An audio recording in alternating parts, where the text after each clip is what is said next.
NEET exam में अब सिर्फ 50 दिन बचे हैं और अगर तैयारी बिल्कुल जीरो पर है तो यकीन मानिए इस सिचुएशन में बहुत से लोग हैं।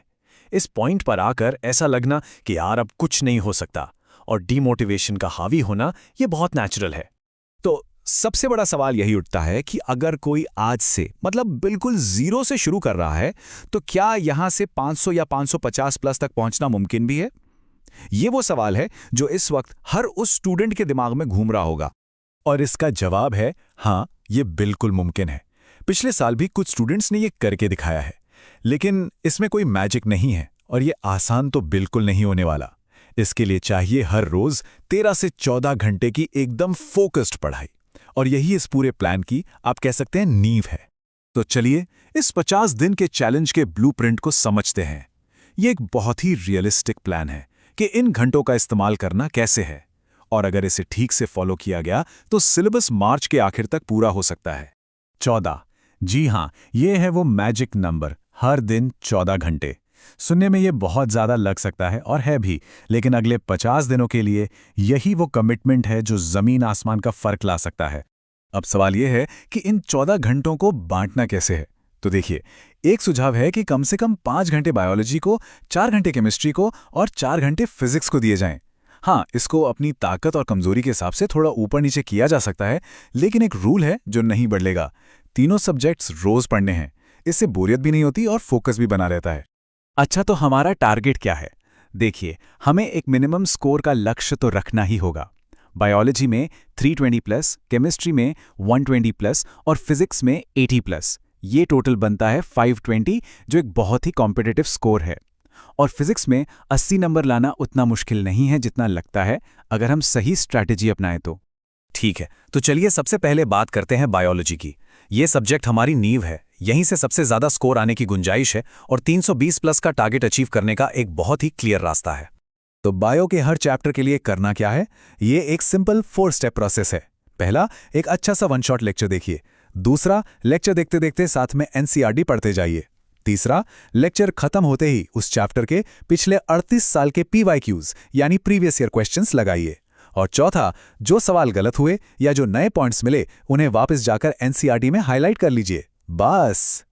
और बायोलॉजी के लिए एक गोल्डन रूल है, आपको कुछ भी छोड़ना नहीं है। क्लास 11 और 12 दोनों का पूरा सिलेबस कवर करना ही होगा। 320 प्लस स्कोर करने के लिए कोई शॉर्टकट नहीं है। हर चैप्टर की अपनी इंपॉर्टेंस है। हालांकि पढ़ना सब कुछ है, लेकिन कुछ चैप्टर्स हैं जिन पर एक्स्ट्रा ध्यान देना होगा क्योंकि उनसे सवाल बहुत ज्यादा आते हैं, जैसे कि प्लांट और animal kingdom, cell, biomolecules, genetics और बायोटेक। इन चैप्टर्स को बहुत अच्छे से पढ़ना है। खासकर जेनेटिक्स जैसे चैप्टर की एनसीईआरटी को तो कई बार पढ़ना पड़ता है। अब आते हैं फिजिक्स और केमिस्ट्री पर, और यहां हमारी स्ट्रैटेजी बिल्कुल अलग होगी। यहां हम सब कुछ कवर करने के पीछे नहीं भागेंगे, बल्कि हम स्मार्ट और सेलेक्टिव होंगे। हमारा मकसद हर चैप्टर को छूना नहीं है, बल्कि कुछ गिने चुने चैप्टर से पक्के नंबर निकालना है।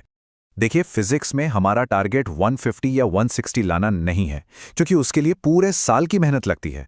हमारा टारगेट है 80 से 100 नंबर लाना, जो 1 महीने की फोकस्ड पढ़ाई से भी पॉसिबल है। यहां हम कुछ सिलेक्टेड चैप्टर्स पर ही अपनी पूरी एनर्जी लगाएंगे। तो वो कौन से चैप्टर्स हैं? इलेक्ट्रोस्टैटिक्स और capacitance, current electricity, modern physics, semiconductors और यूनिट्स एंड डायमेंशंस। हाँ, इनको समझने के लिए काइनेमेटिक्स और न्यूटन्स लॉज ऑफ मोशन जैसे बेसिक्स भी आने चाहिए। सिर्फ इन चैप्टर्स को अच्छे से करने पे 80 नंबर का टारगेट पूरा हो सकता है। और ये किया जा सकता है। आप इस टाइमलाइन को देखिए। अगर आप डिसिप्लिन में रहें तो ये सभी जरूरी फिजिक्स के चैप्टर्स करीब 19 दिनों में पूरे हो सकते हैं। इसका मतलब है कि मार्च के एंड तक आपका फिजिक्स का टारगेट भी पूरा हो जाएगा। अब आते हैं केमिस्ट्री पर।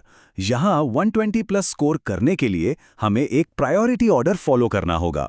सबसे पहले पूरी की पूरी इनऑर्गेनिक केमिस्ट्री, फिर फिजिकल केमिस्ट्री के कुछ जरूरी चैप्टर्स और आखिर में ऑर्गेनिक केमिस्ट्री के सिर्फ और सिर्फ बेसिक्स। इस प्लान को थोड़ा और डिटेल में देखें। इनऑर्गेनिक केमिस्ट्री के 5 चैप्टर्स जैसे केमिकल बॉन्डिंग, पी ब्लॉक वगैरह को 10 दिन में खत्म करिए। फिर फिजिकल केमिस्ट्री के मोल कॉन्सेप्ट्स, सॉल्यूशंस, इक्विलिब्रियम जैसे चैप्टर्स को अगले 10 दिन दीजिए। और आखिर में ऑर्गेनिक में सिर्फ जीओसी, हाइड्रोकार्बन्स और आइसोमेरिज्म जैसे बेसिक्स पर करीब 5 दिन लगाइए। और यहाँ एक बहुत ही ज़रूरी और स्मार्ट सलाह है। अगर आपने अभी तक क्लास 12th की ऑर्गेनिक केमिस्ट्री को बिल्कुल भी नहीं पढ़ा है, तो अब उसे छेड़ने की गलती मत करिएगा। उसके रिएक्शंस को समझने और याद करने में बहुत टाइम लगता है। उससे कहीं बेहतर है कि आप वो कीमती वक्त फिजिकल और इनऑर्गेनिक पर लगाएं, जहां से नंबर लाना ज़्यादा आसान है। तो इन सभी स्ट्रैटेजीज को एक साथ रखने के बाद सबसे बड़ा सवाल यही है, क्या ये सब सच में रियलिस्टिक है? क्या वाकई कोई 50 दिनों में ये सब कर सकता है? हाँ, ये रियलिस्टिक है, लेकिन सिर्फ एक शर्त पर। एक सख्त टाइमलाइन को फॉलो करना होगा। हमारा मकसद ये है कि ये सारा टारगेटेड सिलेबस मार्च के एंड तक किसी भी हाल में खत्म हो जाए, ताकि पूरा अप्रैल का महीना सिर्फ और सिर्फ रिवीजन और मॉक टेस्ट के लिए मिले। यही असली गेम चेंजर होगा। आखिर में बात बस इतनी सी है कि सफलता इन 3 पिलर्स पर टिकी है। पहला है फोकस, मतलब हर दिन 14 घंटे की बिना डिस्ट्रैक्शन वाली पढ़ाई। दूसरा है कंसिस्टेंसी, मतलब 50 दिनों तक बिना रुके लगे रहना। और तीसरा है सही स्ट्रैटेजी, मतलब ये जानना कि क्या पढ़ना है और उससे भी ज्यादा जरूरी क्या छोड़ना है। तो सवाल बस यही है, क्या ये जबरदस्त समर्पण, ये बिना थके की जाने वाली मेहनत और ये स्मार्ट स्ट्रैटेजी, क्या ये सब मिलकर अगले 50 दिनों में डॉक्टर बनने के सपने को सच कर सकते हैं? इस प्लान के हिसाब से जवाब आपकी मेहनत में ही छिपा है।